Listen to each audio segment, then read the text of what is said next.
seperti ini.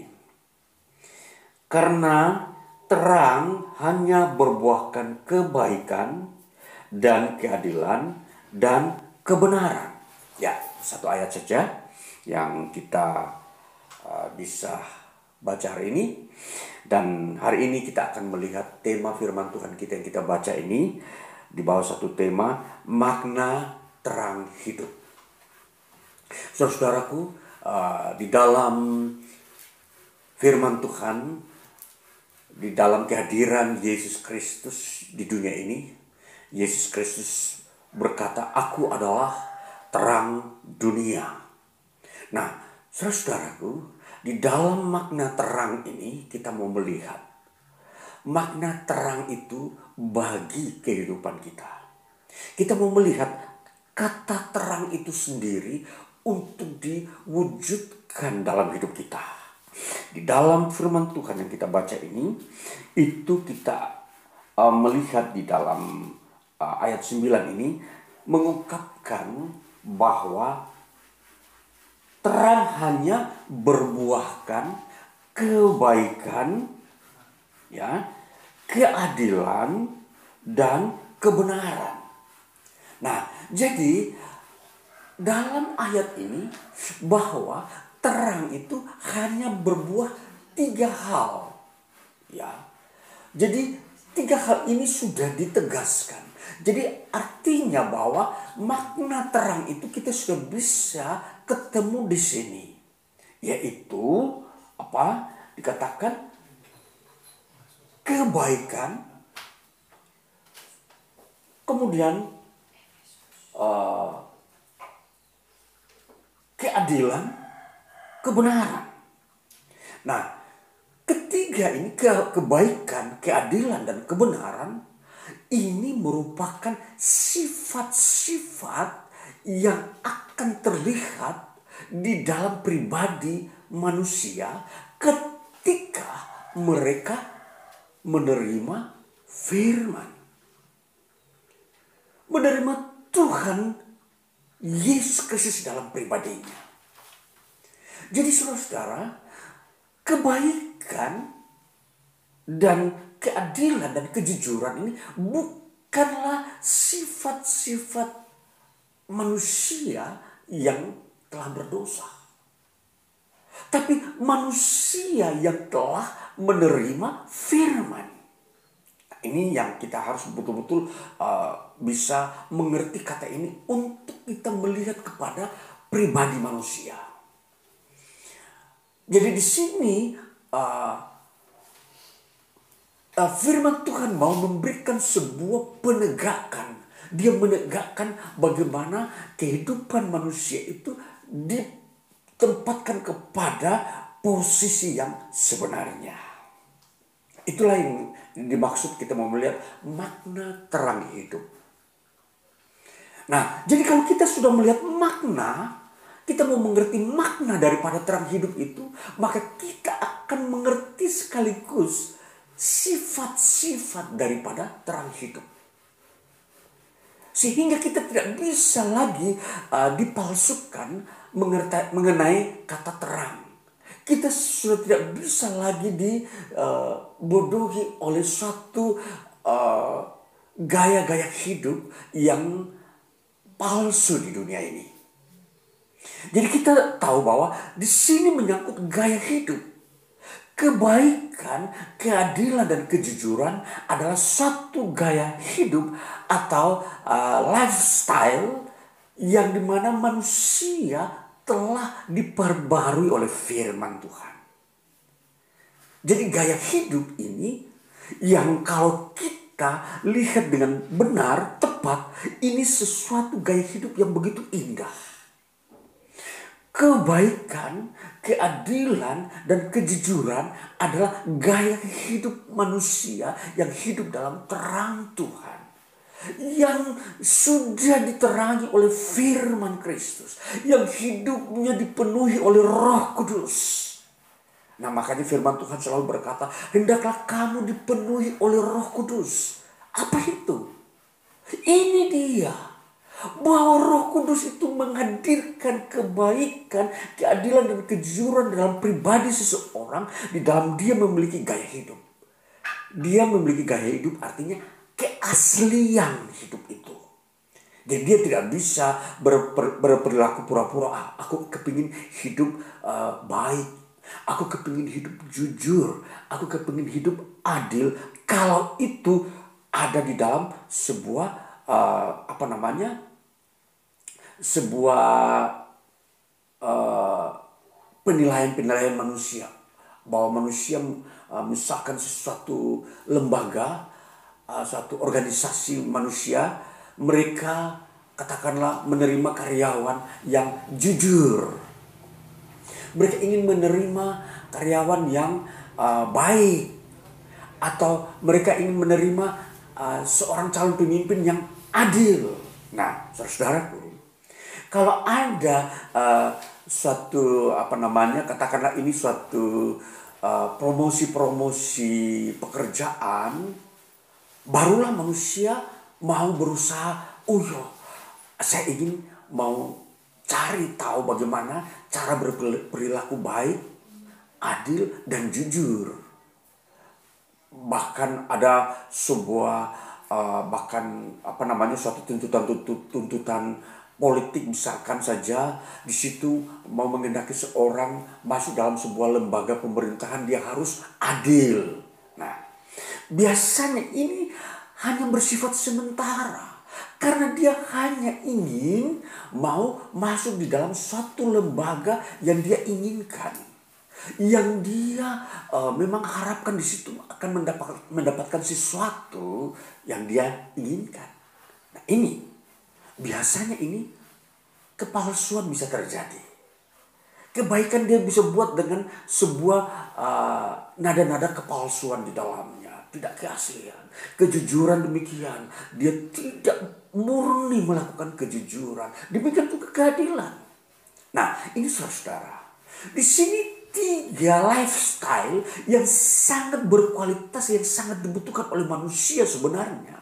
Namun seringkali ini pun masih bisa dipalsukan oleh orang-orang tertentu yang ingin mau mengambil keuntungan dalam suatu lembaga atau suatu kesempatan persaingan untuk bisa lolos dari suatu ujian-ujian yang dilakukan oleh suatu lembaga. Nah, ini saudara-saudaraku, biasanya kita ketemu seperti itu ada. Karena kebaikan, keadilan, kejujuran ini memang betul-betul kalau satu negara atau suatu lembaga ingin maju, ingin dipandang baik oleh orang lain, maka 3 warna ini seringkali kalau tampil, maka ini akan mendapat jempolan, mendapat pujian, mendapat posisi-posisi prestasi yang bagus. Nah, ini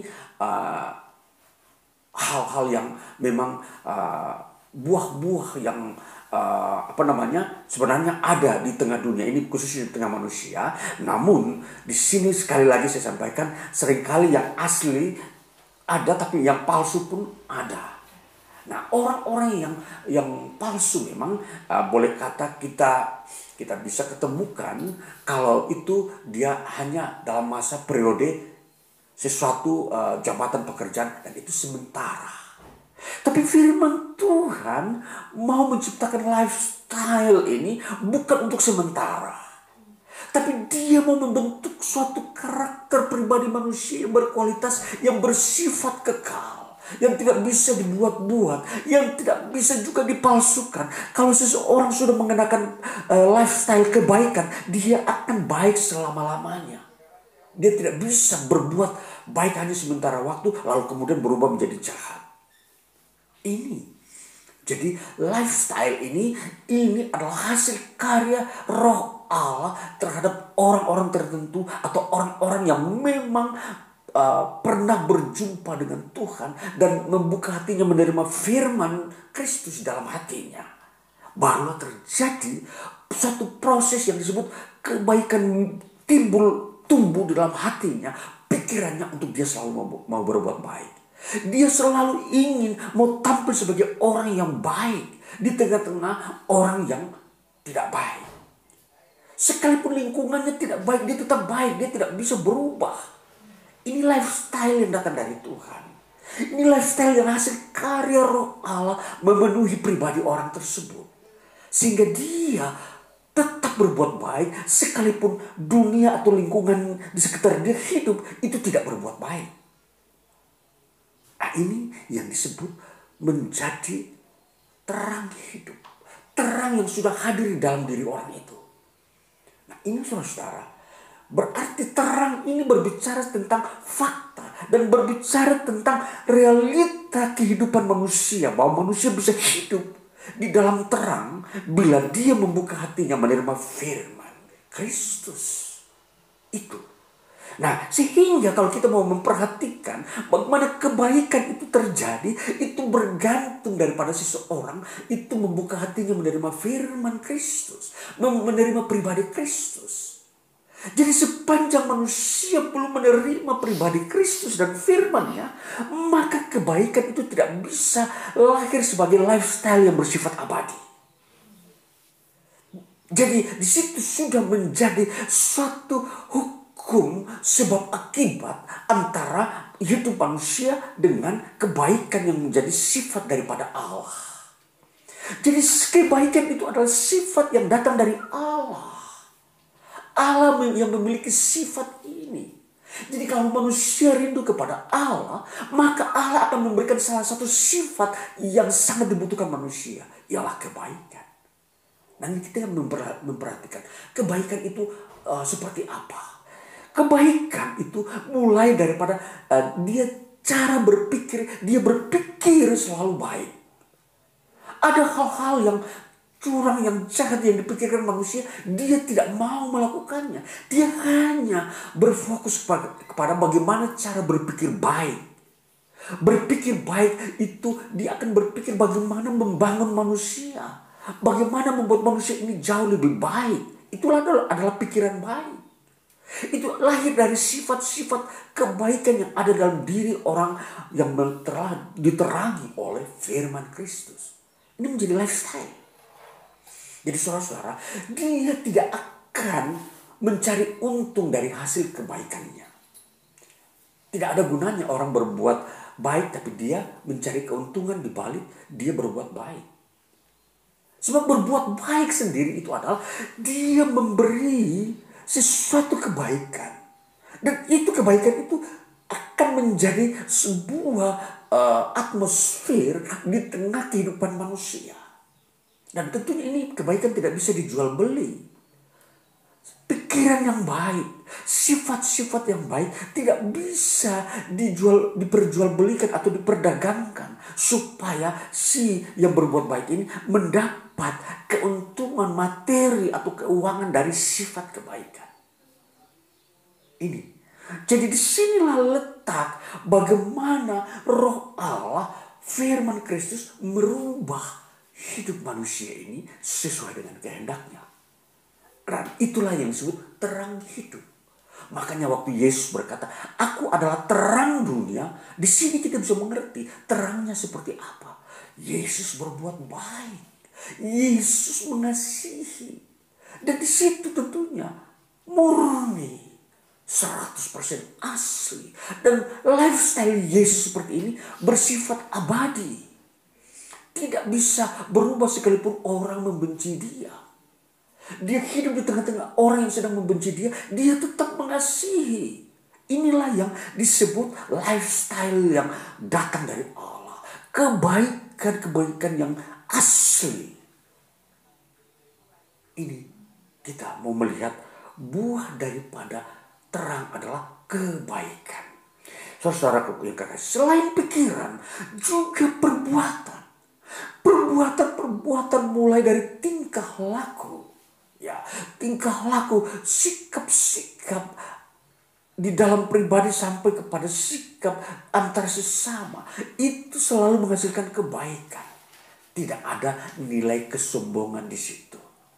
Kebaikan bertentangan dengan kesombongan. Jadi sikap-sikap hidupnya adalah sikap-sikap yang rendah hati. Itulah kebaikan.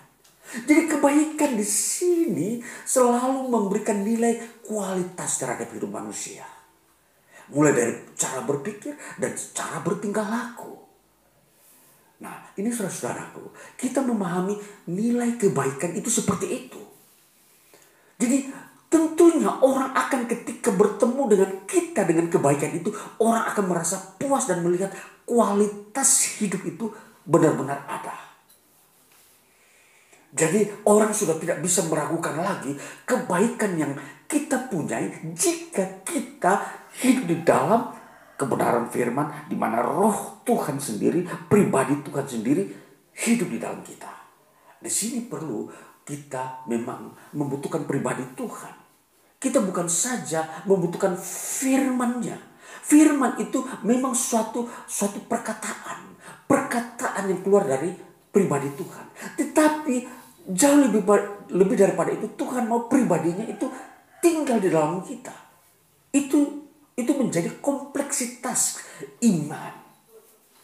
Jadi kita ini, manusia ini memang ditentukan Tuhan untuk dijadikan tempat di mana pribadi Tuhan ada dan tinggal di dalamnya. Jadi satu paket antara firman-Nya dan pribadinya itu tinggal di dalam hati kita.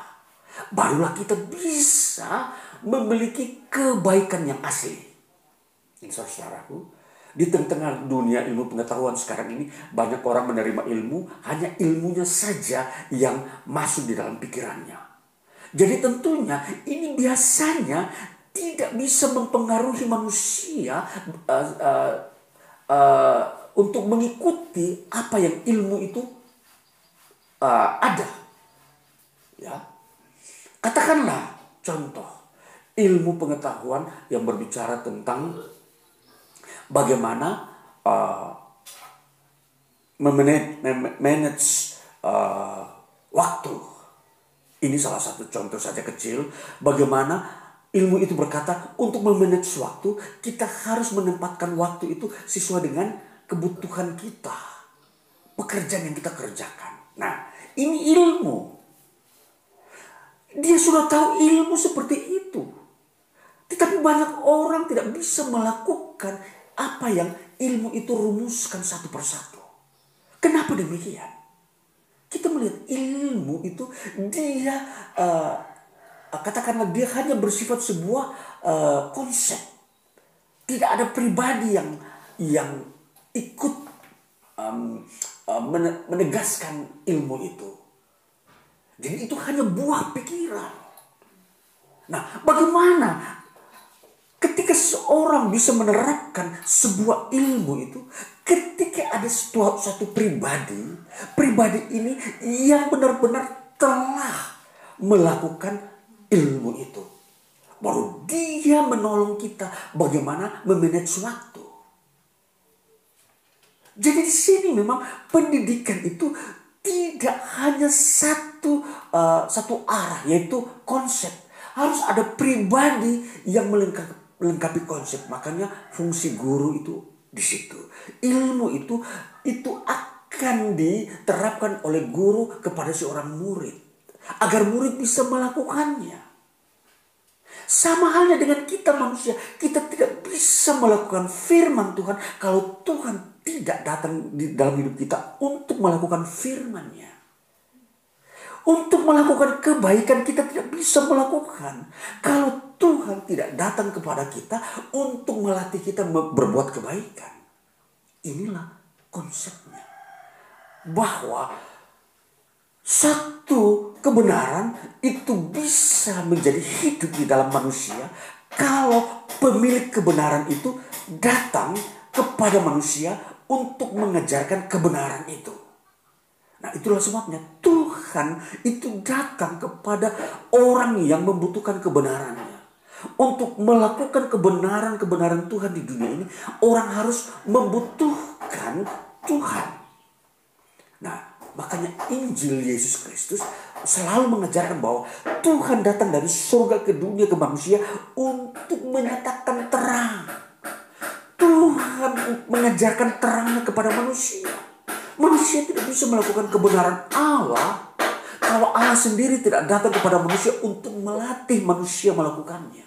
Jangankan kebenaran Allah, ilmu pengetahuan saja di dunia ini, manusia tidak bisa melakukannya kalau tidak ada yang mendampingi manusia yang membutuhkan pelatihan. Ini sesuatu perbandingan analogi yang kita harus bisa simak. Bahwa kebaikan itu bisa kita lakukan kalau Tuhan itu ada dalam diri kita. Kita bisa melakukannya secara asli, secara kekal. Jadi tidak sementara waktu. Maka di sini saudara-saudara, penegasan firman Tuhan bahwa terang hidup itu menghasilkan kebaikan. Makanya kita harus terima Kristus dalam pribadi kita agar kebaikan yang murni, yang asli itu bisa kita lakukan. Ini konsepnya. Jadi di dalam dunia agama Kristen, sesungguhnya agama Kristen itu menegaskan bukan konsep-konsep atau ajaran-ajaran semata. Tetapi justru dia lebih tegas menegaskan menerima pribadi yang membawa kebenaran, yaitu Kristus Yesus. Jadi dua keseimbangan ini perlu ada di dalam satu paket iman kita. Percaya menerima pribadi Yesus Kristus dan sekaligus menerima firman-Nya untuk dipelajari. Ini menjadi sebuah perjalanan realita iman Kristen. Hidup kita akan menjadi realistis di dunia ini kalau kita menerima pribadi Kristus. Iman kita menjadi iman yang betul-betul real, sesuai dengan kehendak Allah, kebenaran Allah, karena kita menerima pribadi Kristus. Jadi pribadi Kristus itu menjadi dominan di dalam diri setiap orang yang beriman kepada Kristus. Jadi bukan hanya firman-Nya. Jadi pribadinya itu. Pribadi itulah pribadi Kristus yang harus kita terima. Agar firman-Nya kita bisa mengerti. Lalu kemudian kita bisa menghasilkan suatu pribadi yang baik. Kebaikan yang murni. Ya ini saudara-saudaraku, ini prosedur-prosedur yang kita harus tahu bagaimana suatu kebaikan itu asli dalam diri kita. Sudah tidak bisa dipalsukan. Lalu yang kedua saudara-saudaraku, kita mau memperhatikan bahwa kalau kita mengerti kata kebaikan itu sendiri adalah hasil suatu proses.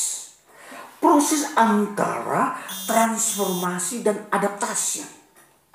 Artinya, suatu kebaikan itu bisa terjadi dalam diri kita kalau ada unsur transformasi. Apa itu transformasi? Unsur transformasi artinya begini. Adanya perubahan di dalam diri kita oleh karena tuntutan hukum Tuhan yang kamu harus bertobat meninggalkan dosamu. Itu hukum Tuhan.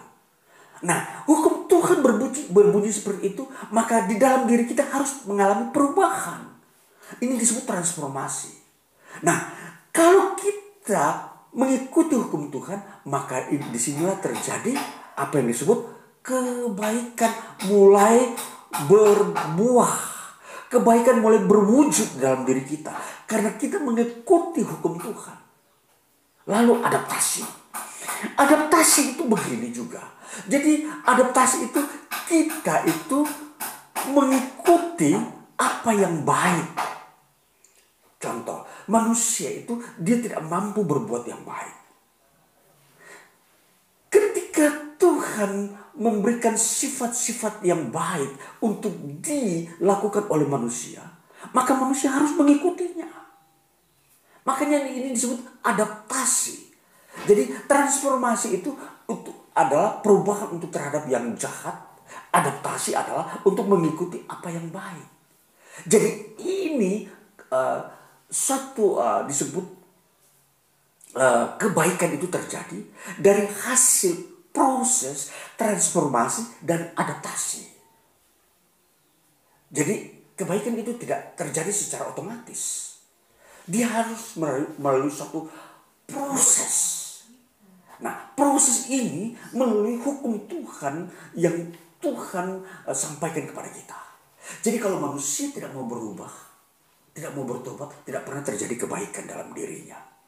Kalau manusia tidak pernah mau mengaku dosanya, tidak pernah lahir kebaikan di dalam dirinya. Tidak bisa. Karena kebaikan itu harus lahir dari proses ini, transformasi, baru menuju adaptasi. Jadi katakanlah kalau pertobatan ini merupakan fondasi, maka melakukan hukum Tuhan merupakan suatu bangunan, membangun. Nah, itu adalah suatu ilustrasi-ilustrasi saja untuk kita mau mengerti bagaimana suatu kebaikan itu lahir dalam diri seseorang. Melalui satu tadi, langkah awal yang memang tentunya yang menjadi dasar utama adalah pertobatan. Pertobatan itu adalah suatu kewajiban mutlak yang harus dilakukan oleh manusia. Kalau dia ingin mendapatkan kebaikan asli dalam dirinya. Jadi pribadi asli kebaikan dalam diri seseorang itu akan lahir dalam dirinya ketika dia mulai bertobat. Mengaku dosanya di hadapan Tuhan. Ini. Jadi tidak bisa disangkali. Tidak bisa dengan cara lain kebaikan itu hadir dalam diri seseorang. Kalau dia tidak memakai cara ini, maka dia bisa memakai cara kebaikan palsu. Dia memalsukan kebaikan. Dia berpura-pura sebagai orang baik. Itu hanya dua hal yang kita bisa ketemu di dunia ini. Ada orang berpura-pura baik dan ada orang yang berbuat baik asli. Jadi berbuat baik asli ini kita hanya ketemu dengan satu cara, ketika dia bertobat dari dosa-dosanya. Hanya itu. Jadi kalau dia tidak bertobat, dia akan menjadi manusia baik yang palsu. Dia hanya menjadi manusia baik yang memang dia memalsukan semua kebaikan itu dalam sementara waktu. Dia tidak bisa menjadi orang baik yang bersifat abadi. Ini saudara-saudara, kita memahami istilah kebaikan di dalam konsep kebenaran Alkitab seperti ini. Jadi hanya lewat proses pertobatan orang bisa masuk dan memiliki kebaikan yang asli dan abadi dalam dirinya. Itulah karya Tuhan. Makanya kebaikan itu adalah karya Tuhan, pemberian Tuhan, bukan manusia. Kalau manusia menciptakan kebaikan itu hanya kepalsuan saja. Jadi kita akan bisa menafsirkan bagaimana seseorang itu hidup dalam kebaikan yang abadi dan kepalsuan. Disinilah letaknya. Jadi kita mempelajari firman Tuhan untuk melihat rahasia-rahasia kehidupan, bahkan kebenaran-kebenaran yang masih bergentayangan di dunia ini. Kita bisa menilai mana yang asli, mana yang palsu. Jadi semua dilatar belakangi dengan dasar pertobatan manusia di hadapan Tuhan. Ini kita melihat makna dari semua ini diambil dari suatu kata bahasa Yunani yang disebut agatosune. Agatosune itu bahasa Yunani yang maknanya begitu dalam, yang menjelaskan tentang kebaikan itu seperti itu. Tidak bisa dipalsukan. Kebaikan itu lahir dari Allah, dari surga datangnya. Jadi ini saudara-saudaraku, kita mau memperhatikan nilai-nilai apa yang disebut kebaikan. Yang kedua, kita melihat ayat yang pasal 9 tadi. Terang itu berbuahkan keadilan. Jadi kalau kita sudah mengerti kebaikan seperti tadi, bagaimana seperti keadilan? Keadilan dalam kata Yunani juga memakai kata dikaiosune. Keadilan ini itu dia bersifat hukum atau menghakimi. Jadi di dalam contoh, orang kalau bekerja, hakimnya berkata dia harus diberi upah. Itu keadilan. Orang yang tidak bekerja jangan diberi upah. Itu adil. Itu keadilan memang berbicara seperti itu. Orang yang beriman dia akan mendapat upah dari Tuhan. Orang yang berdosa akan dihukum oleh Tuhan. Itu keadilan. Jadi kalau keadilan itu terang. Jadi benar-benar kalau orang berdosa pasti masuk neraka. Tidak bisa ditawar-tawar. Tidak bisa berkata ada orang berdosa masuk surga. Tidak ada. Itu bukan keadilan. Jadi kalau berbicara tentang keadilan itu berbicara fakta, terang-terangan, realitas. Tidak bisa diputarbalikkan. Orang penjahat dia harus dihukum di penjara. Itu adil, memang benar. Jadi kalau berbicara keadilan ini adalah keputusan ketetapan Allah. Jadi kalau Allah memberikan keadilan, maka itu akan terlihat baik di bumi dan di surga. Kalau di surga, orang yang tidak percaya kepada dia, orang yang membenci dia, membenci Tuhan, tentunya tidak akan masuk surga. Itu adil. Sedangkan di bumi, orang yang tidak bekerja, dia tidak akan mendapat upah. Dan orang yang bekerja, dia akan mendapat upah. Itu adil. Orang yang berdoa, dia akan menerima jawaban doa. Itu adil. Itu keadilan, seperti itu bunyinya. Kalau orang tidak pernah berdoa, bagaimana bisa Tuhan memberi sedangkan dia tidak pernah meminta? Itu keadilan. Maka di sini kita mempelajari terang hidup itu seperti itu. Keadilan itu berlaku. Jadi kalau ada orang tidak mempunyai apa-apa, jangan berpikir bahwa dia itu bekerja tetapi tidak mendapat apa-apa. Keliru. Dia sedang ada dalam dunia kepalsuan.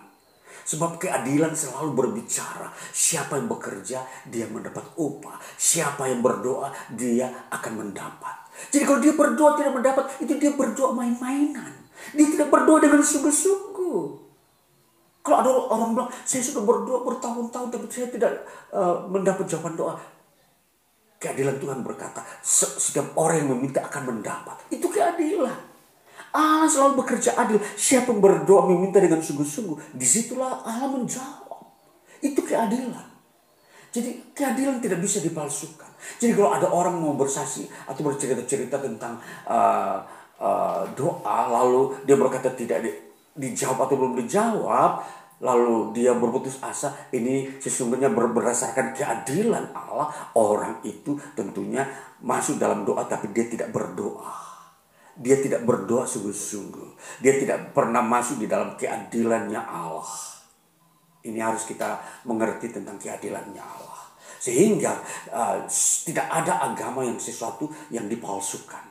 Kebenaran tidak bisa dipalsukan. Kebenaran tidak bisa dilecehkan oleh manusia. Sebab kalau kebenaran sesungguhnya itu pasti adil.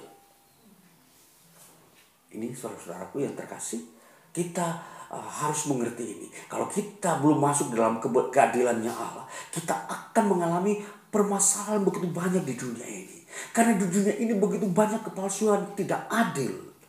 Makanya kalau kita mau masuk di dalam keadilan hidup ini, masuk dalam pintu keadilannya Allah. Di situ Tuhan Yesus adalah dia hakim yang adil. Dia membela orang yang lemah. Dia membela orang yang membutuhkan campur tangan Tuhan. Ini saudara-saudaraku. Jadi Tuhan tidak bisa juga dianggap salah terhadap manusia, seolah Tuhan tidak memperhatikan manusia. Ini keadilan manusia yang begitu tumpul dan palsu menilai Tuhan, bahwa Tuhan seolah-olah tidak memperhatikan manusia di dunia. Ini dia tidak ada di dalam lingkungan keadilan. Jadi memperhatikan keadilan di sini, kita akan melihat betul-betul itu fakta. Ada kebenaran. Tuhan bekerja. Itu keadilan.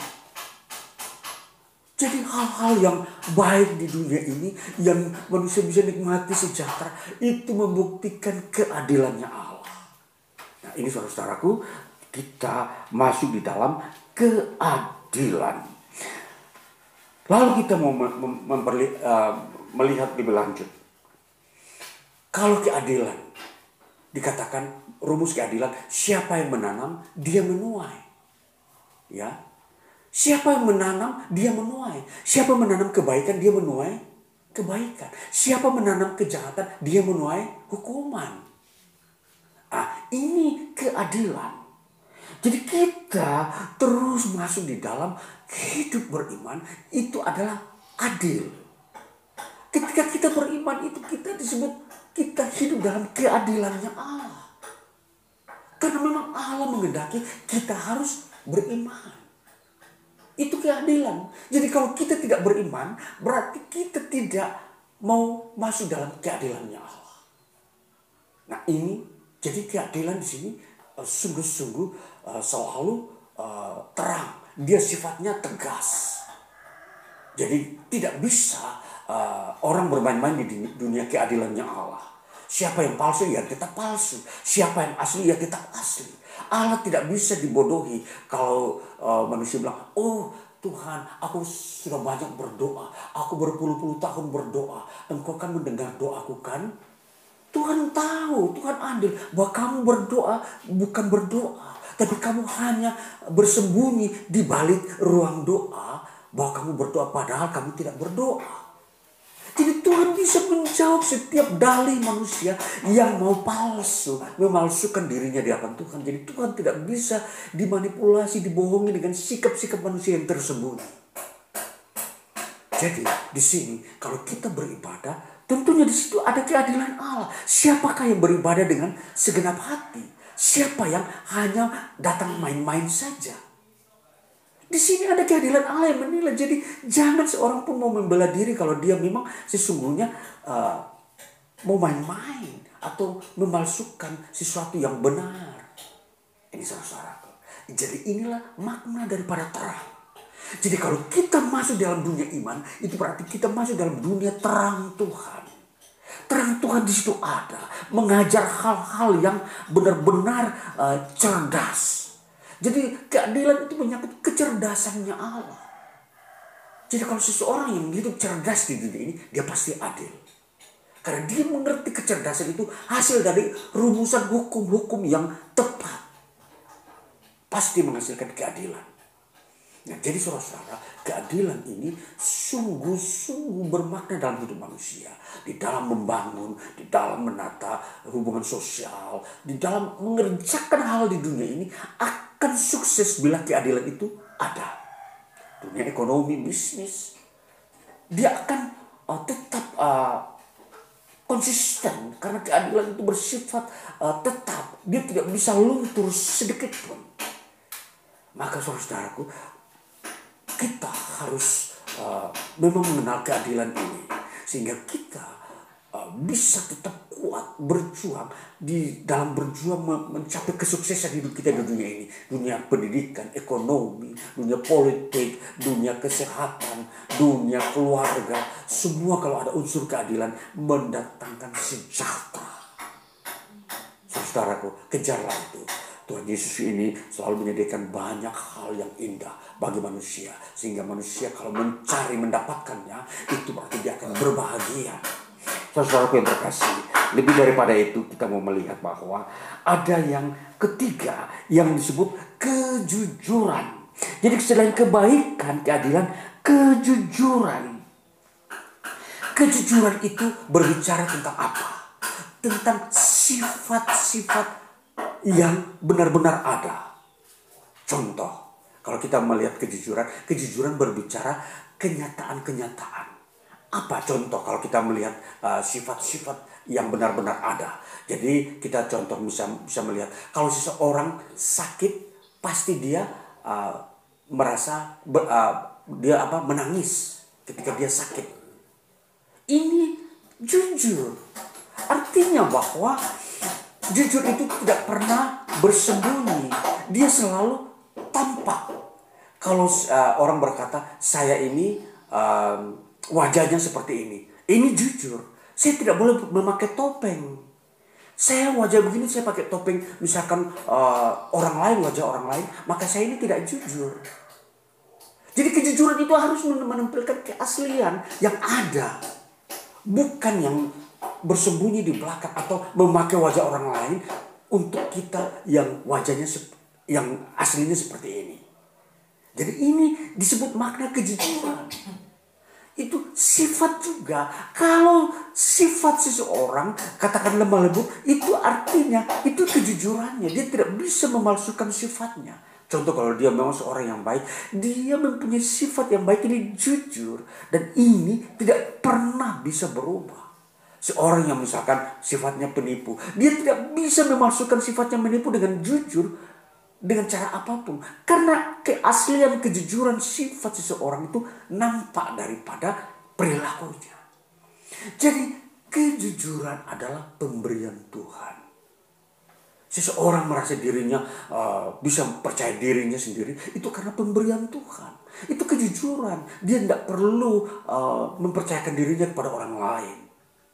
Maka hal-hal semua ini, hal-hal yang baik ini, itu semua pemberian Tuhan, datang dari Tuhan. Ketika kita menerima Dia, ketika kita mulai bertobat, di situ Tuhan mulai merubah semua sampai kepada tingkat kejujuran. Kita tidak bisa lagi bersembunyi-bersembunyi dengan omongan maupun pribadi kita berbicara, oh saya ini katakanlah seringkali orang sekarang ini bermain di balik telepon, oh saya ini begini-begini, saya mempunyai ini, saya orangnya begini, katakanlah begitu. Bisa orang memalsukan lewat telepon seperti itu.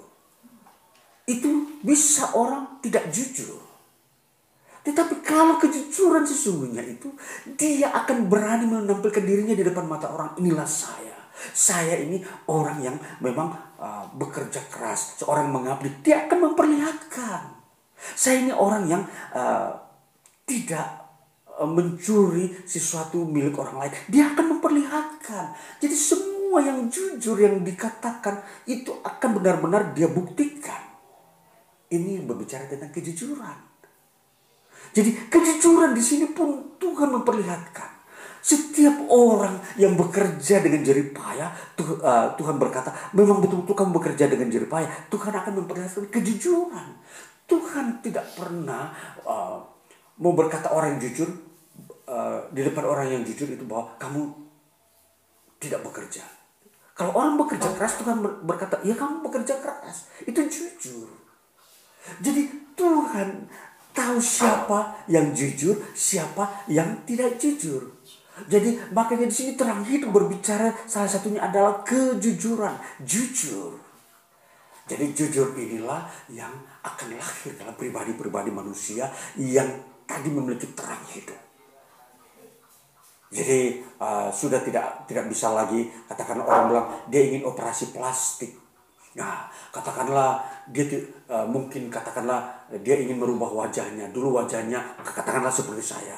Dia operasi plastik, tahu-tahu berubah menjadi mirip orang lain. Ini tidak jujur. Jadi saudara-saudara, kejujuran itu menerima dirinya. Dirinya seperti ini dia. Artinya secara fisik, lalu secara sifat. Jadi di sini memang kalau kita di hadapan Tuhan, ketika kita sudah bertobat, kita akan menerima diri kita sejujurnya. Nah, jadi akan kita melihat bagaimana kita ini mengalami perubahan ketika Tuhan hidup di dalam kita. Ketika kita menerima firman Tuhan, kejujuran itu akan menyertakan dalam hidup kita.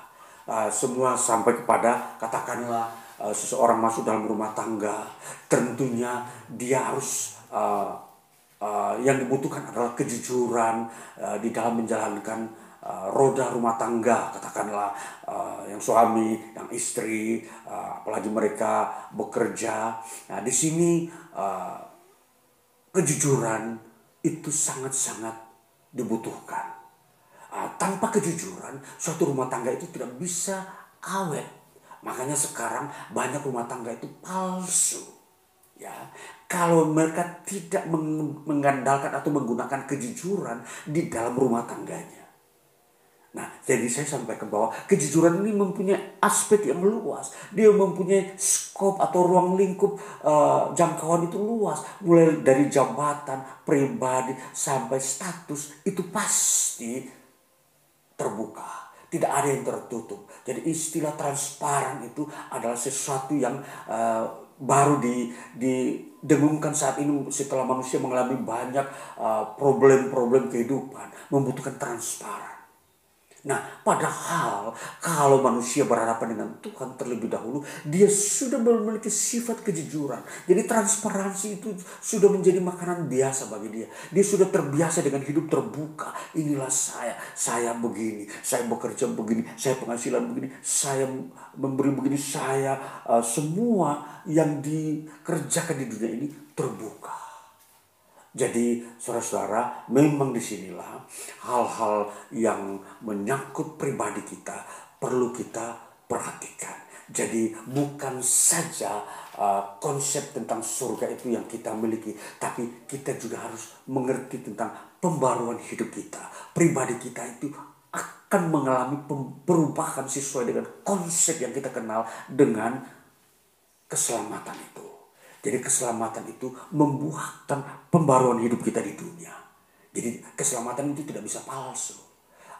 Orang tidak bisa berkata saya pasti masuk surga, padahal hidupnya di dunia ini penuh dengan kejahatan. Itu palsu, saudara-saudara. Orang hanya berkata dengan mulut saya kalau mati masuk surga. Tetapi kalau hidupnya di dunia ini penuh dengan penipuan, penuh dengan sembarang kejahatan, tidak ada relevansinya antara keselamatan masuk surga dengan hidupnya di dunia ini yang penuh kejahatan. Berarti ini sebuah orang yang berbuat jahat pasti masuk neraka. Tidak bisa merubah konsepnya bahwa surga itu dia masuk di dalamnya. Padahal hidupnya di dunia ini penuh dengan kejahatan. Jadi ini tidak bisa dibalik. Jadi semua yang dibalik itu adalah palsu dan Allah itu adil. Sekali lagi kita sudah membahas keadilan Allah itu seperti itu. Jadi tidak bisa orang hanya berkata saya kalau mati masuk surga. Kenapa? Ya yakin saja. Tapi dia tidak uji dengan hidupnya di dunia ini penuh dengan kejahatan, penuh dengan penipuan, penuh dengan segala macam kedengkian. Bagaimana bisa? Jadi memang realistisnya bahwa kejujuran itu berbicara antara bumi dan surga itu ada relevansi, ada hubungan yang saling terbuka. Orang masuk surga, dia akan di bumi ini hidup di dalam mengasihi Tuhan, hidup dalam kebenaran, hidup dalam kebaikan, tidak mungkin dalam kejahatan. Sedangkan neraka punya relevansi juga dengan orang yang berbuat jahat, orang yang suka membenci, bermusuhan. Ini relevansinya ada. Jadi memang tidak bisa diputar balik dan dibohongi bahwa keselamatan dan hukuman itu diputar balik. Orang jahat masuk surga, orang baik masuk neraka. Tidak bisa ada begitu pemutarbalikan hukum keilahian. Jadi otomatis orang jahat pasti masuk neraka. Tidak ada moga-moga, pasti. Seorang pembunuh pasti masuk neraka, tidak mungkin masuk surga. Seorang pembohong dan semua kejahatan-kejahatan kemanusiaan di dunia ini pasti masuk neraka. Bukan moga-moga masuk neraka, tidak bisa, pasti. Bahkan untuk berharap moga-moga masuk surga, tidak mungkin. Ini hukum realistis, hukum terang. Di situ ada kejujuran, keadilan, kebenaran. Nah ini saudara-saudaraku, kita memahami sehingga kita tidak boleh dipalsukan dengan orang-orang yang memakai baju-baju, jubah-jubah agama, tetapi kelakuannya jahat, perbuatannya jahat. Suka memeras orang, suka menindas orang, suka membunuh orang. Lalu dia berkata, ikut saya, kamu akan masuk surga. Ikut perbuatan saya, engkau masuk surga. Keliru. Jubah baju tidak bisa membawa manusia ke surga. Perbuatannya itu yang dilihat. Jadi Tuhan Yesus mengajar begitu jelas. Jangan kamu melihat daripada ajaran-ajaran orang yang memakai jubah agama. Tapi lihatlah perbuatannya. Kalau perbuatannya jahat, jangan diikuti. Dia akan menuntun kamu ke neraka. Jadi ini terang hidup. Makna terang hidup itu seperti itu. Akan mempunyai relevansi antara surga dan bumi. Tidak bisa diputar balik. Tidak bisa digoncangkan.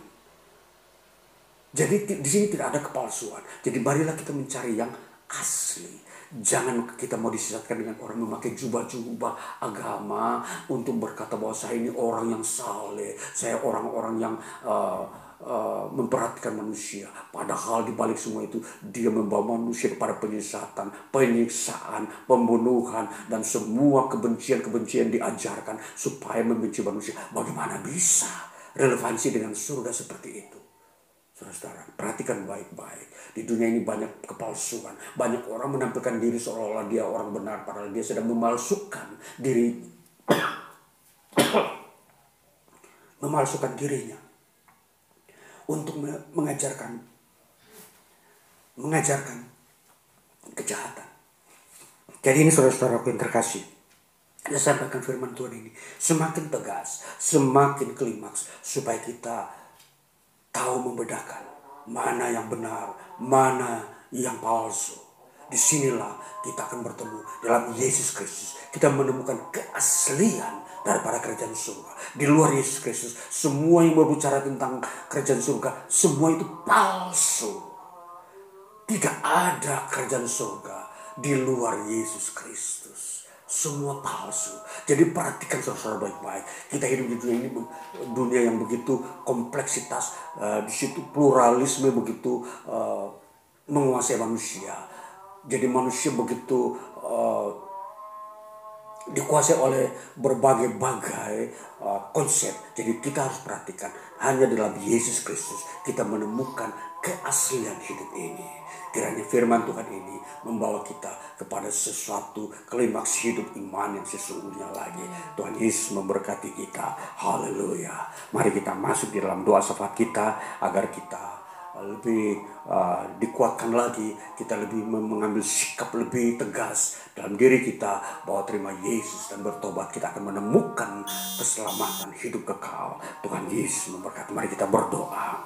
Kami datang kepada Tuhan, Dikau pemilik firman, pemilik hidup, hakim yang adil. Tuhan, kami bersyukur firman-Mu lebih mempertegas kami untuk melihat perbedaan-perbedaan yang ada di dunia ini. Kami bisa membedakan mana yang baik dan yang jahat. Kami bisa tahu mana yang benar, mana yang palsu. Tuhan, terima kasih bahwa dalam Kristus Yesus sajalah adalah kebenaran sejati. Tidak ada yang lain.